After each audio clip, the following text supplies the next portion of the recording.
लड़की अपने मंगेतर की ओर खुशी खुशी दौड़ती हुई जाती है, लेकिन जब वो उसे देखती है तो उसके कदम रुक जाते हैं। वो आदमी उसे पहचान ही नहीं रहा था। वो किसी और औरत की तरफ भागकर जाता है और उसे गले लगा लेता है। लड़की हैरान होकर पूछती है, ये कौन है? आदमी शांत स्वर में कहता है, मेरा एक्सीडेंट हुआ था, मुझे कुछ याद नहीं। इसी लड़की ने मेरी जान बचाई, 3 महीने तक मेरी देखभाल की, अब हम दोनों पति पत्नी हैं, तुम मुझे भूल जाओ। ये सुनकर लड़की की आंखों में आंसू भर आते हैं। वो बस मुस्कुराकर कहती है, ठीक है, बस इतना याद रखना, कभी पछताना मत। रात में वो लड़की अकेली बार में जाकर खूब शराब पीती है। 3 साल का रिश्ता, 3 महीनों की देखभाल के आगे कुछ नहीं निकला। वो टूट चुकी थी। उसी वक्त उसका मंगेतर का छोटा भाई वहाँ आ जाता है। असल में वो हमेशा से उस लड़की से चुपचाप प्यार करता था। अब जब बड़ा भाई शादीशुदा है, उसे लगता है अब उसका वक्त आ गया है। वो कहता है, मुझसे शादी कर लो। नशे में धुत लड़की मुस्कुराकर कह देती है, ठीक है, कर लूंगी। वो उसे धीरे से गले लगाता है और दोनों एक खूबसूरत रात साथ बिताते हैं। अगली सुबह जब लड़की की आंख खुलती है, वो हैरान रह जाती है। वो सच में शादी कर चुकी थी अपने मंगेतर के छोटे भाई से। लड़का बहुत खुश था। वो कहता है, अब तुम मेरी पत्नी हो और हाँ, तुम भी कभी पछताना मत। वो लड़की को लेकर परिवार के सामने पहुंचता है। सबके होश उड़ जाते हैं। लड़का गर्व से कहता है, ये मेरी पत्नी है। माँ भी हैरान रह जाती है, क्या तुमने सच में इससे शादी की? लड़की सिर झुकाकर कहती है, हाँ, मैंने खुद अपनी मर्जी से शादी की है। बड़ा भाई गुस्से से तमतमा उठता है। वो बर्दाश्त नहीं कर पा रहा कि उसकी पुरानी मंगेतर अब उसके छोटे भाई की पत्नी बन गई है। छोटा भाई ठंडे स्वर में कहता है, भाई तुम अब शादीशुदा हो, मैं किससे शादी करता हूँ, ये तुम्हारा मामला नहीं। फिर वो लड़की का हाथ पकड़कर वहाँ से चला जाता है। लेकिन बड़े भाई के दिल में एक अजीब दर्द उठता है। घर लौटकर जब वो मेज पर नजर डालता है, वहाँ उनकी पुरानी तस्वीर रखी होती है, वही लड़की उसके साथ। अचानक उसकी आंखें फैल जाती हैं, यादें लौटने लगती हैं। वो याद करता है, वो सचमुच उससे प्यार करता था। वो उसकी मंगेतर थी और अब वो उसके छोटे भाई की पत्नी बन चुकी थी। कभी कभी यादें लौट आती हैं, पर तब तक बहुत देर हो चुकी होती है।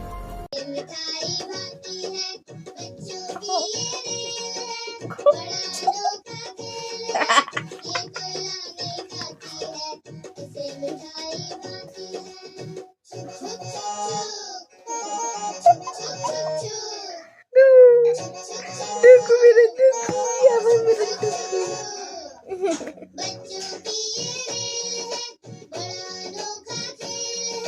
नहीं तो देख ली, सब देख लिया, तू चीटिंग करता है।